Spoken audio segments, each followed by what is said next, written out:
ಯಾರೋ ನನಗೆ last time ಒಂದು 2 ತಿಂಗಳಿಂದ ಕಾಲ್ ಮಾಡಿದ್ರು, ಅಣ್ಣ ನಮ್ಮ ಊರಲ್ಲಿ ಚರಂಡಿ ತುಂಬಾ ಗಲೀಜಾಗಿ ಹರಿತಾ ಇದೆ, ನಮ್ಮ ಪಂಚಾಯತಿ ಗ್ರಾಮ ಪಂಚಾಯತಿ ಯಾವ PDOಗಳು ಕರೆದು ಬರ್ತಾ ಇಲ್ಲ, ಯಾರು ಬರ್ತಾ ಇಲ್ಲ ಅಂತಂದ್ರು.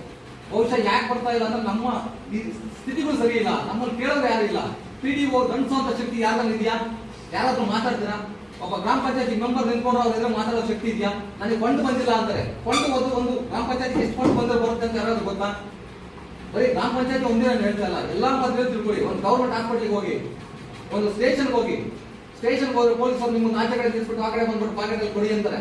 ನೀವಂತ ಅದನ್ನ ಹಿಡೀರಿ, ಖಂಡಿಸ್ರಿ. ನಿಮಗೆ ನ್ಯಾಯ ಸಿಕ್ಕಿಲ್ಲ ಅಂದ್ರೆ ನಮ್ಮ ರಾಜ್ಯಾಧ್ಯಕ್ಷರು ಮಟ್ಟದಲ್ಲಿ ಬನ್ನಿ, ಅಧ್ಯಕ್ಷ ಫಸ್ಟ್ ನಮ್ಮ ತಾಲೂಕು ಅಧ್ಯಕ್ಷರು ತಗೊಳ್ಳಿ. ಅವ್ರು ಸಿಕ್ಲಿಲ್ಲ ಅಂದ್ರೆ ನಮ್ಗೆ ಸಂಪರ್ಕ ಮಾಡಿ, ನಮ್ಮ ಜಿಲ್ಲಾ ಮಟ್ಟದ ವಧುವರು ಇರ್ತಾರೆ ಅವ್ರನ್ನ ಕಾಂಟ್ಯಾಕ್ಟ್ ಮಾಡಿ. ಇಲ್ಲ ಅದಾದ್ಮೇಲೆ ನಮ್ಮ ರಾಜ್ಯಾಧ್ಯಕ್ಷರು ಹೋಗಿ, ನಾವು ಯಾರು ನನಗೆ ಸ್ಪಂದಿಸ್ತಾ ಇಲ್ಲ ಅಂದಾಗ ನಮ್ಮ ರಾಜ್ಯಾಧ್ಯಕ್ಷರು ಹೋಗಿ, ಸ್ವಾಮಿ ನಮಗೆ ಸಿಗ್ತಾ ಇಲ್ಲ ಅಂತೇಳಿ ಅವ್ರು ಸ್ಪಂದಿಸ್ತಾರೆ. ಯಾಕೆ ಅಂತಂದ್ರೆ ಇದು ನಾವು ಮಾಡ್ತಾ ಇರೋದು ಅನ್ಯಾಯನ ಮಟ್ಟ ಹಾಕ್ಬೇಕು ಅಂತ. ನ್ಯಾಯ